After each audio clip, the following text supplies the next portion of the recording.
For the last few years, I've been seeing the same sentence over and over again. Quantum computing will kill Bitcoin. Sometimes it's phrased a little more politely. Sometimes it's phrased like it's the apocalypse. But it's always the same idea. Once quantum computers arrive, crypto is over. Bitcoin is dead, encryptions collapse, everything just all of a sudden starts breaking. And I kept seeing this so often that I realized something. I didn't actually understand quantum computing at all. So I decided to look into it, just to understand it. Let me start by saying this. Quantum computing is real. It's not science fiction, it's not a scam, it's not a buzzword. Real companies are building real quantum computers right now. There's IBM, Google, Microsoft. This is an actual field of research with real progress. The question isn't whether quantum computing exists. The real question is what it can actually do and when. Because most of the panic around quantum computing comes from a very specific claim that quantum computers will be able to break cryptography. And that part is, after my research, technically true. But the details, they matter a lot. See, most of the encryptions we use today, including Bitcoin, Ethereum, and even online banking, relies on math problems that are easy to do one way and extremely hard to reverse. For example, multiplying two large prime numbers is easy. Figuring out which two prime numbers were multiplied is very hard. Classical computers struggle with that. Quantum computers, on the other hand, in theory, don't. So there's an algorithm called Shor's algorithm that could, in theory, break this type of encryption efficiently. And this is where the panic starts, because Bitcoin uses this kind of cryptography. But so do banks, so does HTTPS, so does basically the entire internet. So yes, in theory, a sufficiently powered quantum computer could break current encryption. That's the scary part everyone keeps on quoting. What they usually leave out is this next part.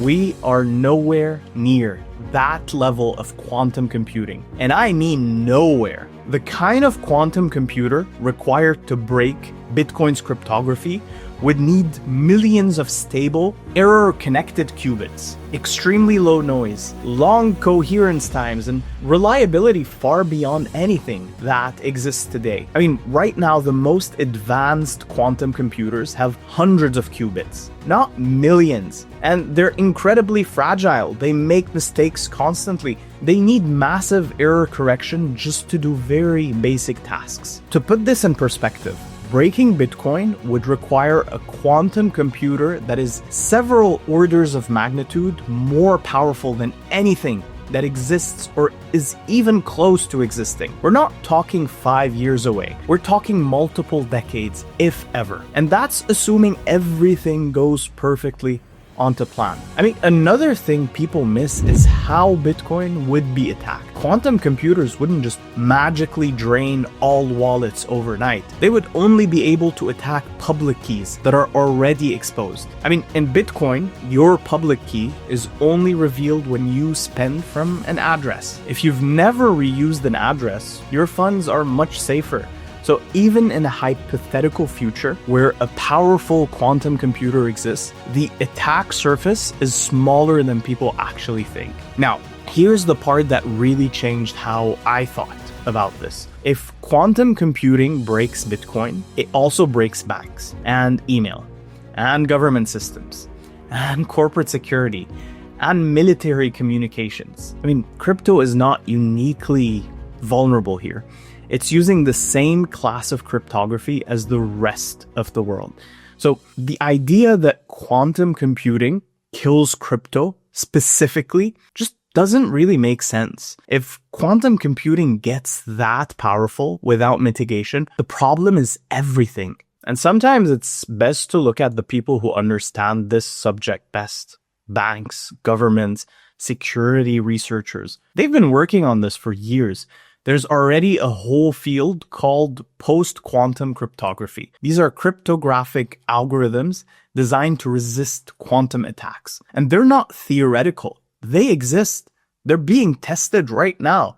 And they're being standardized. In fact, NIST, the US standards body, has already selected post-quantum algorithms for future use. This means something very important. The world is not waiting for quantum computers to arrive before it starts reacting. The migration will happen before quantum computers even become a real threat. Just like the internet upgraded encryption multiple times in the past before. And crypto is not excluded from this. Bitcoin, Ethereum, and other blockchains can upgrade their cryptography. It's not easy, it requires coordination, but it's possible. And if the threat becomes real, there will be an enormous incentive to do it. Another thing that helped me just calm down a little on this is quantum computers are not just better computers. They're very good at specific types of problems. They're not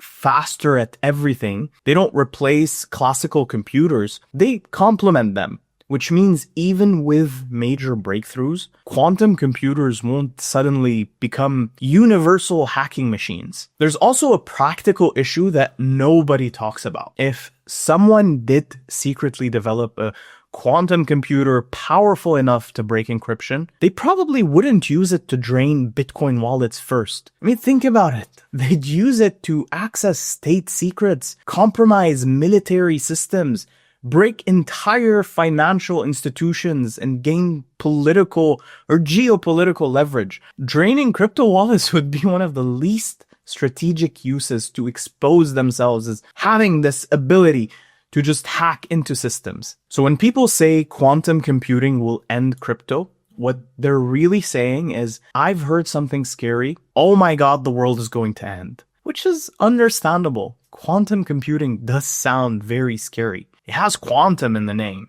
Who does that? But after actually looking into it, the picture is a lot more boring. And boring is good. Here's the realistic version. Quantum computing is progressing slowly, with major engineering challenges that are still unsolved to this day. Breaking cryptography at scale is not imminent.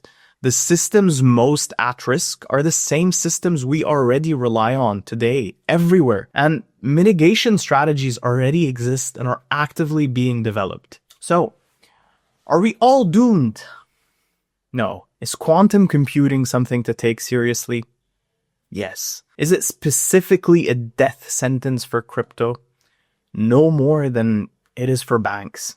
If anything, crypto might adapt faster because crypto systems are open source, they're transparent, they're actively debated, they're designed to upgrade over time. And banks, ironically, often move slower. I think the reason this topic generates so much panic is because it sits at the intersection of two things people don't fully understand: advanced physics and cryptography. And when you put those two together, fear just fills the gaps in between.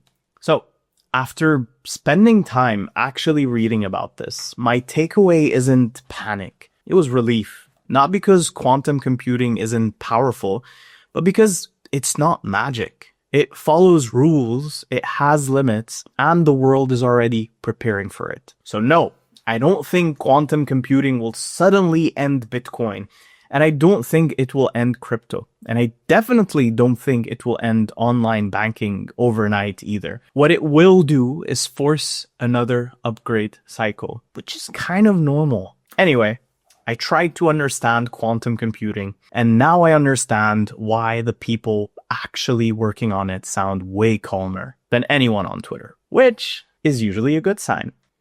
See you later.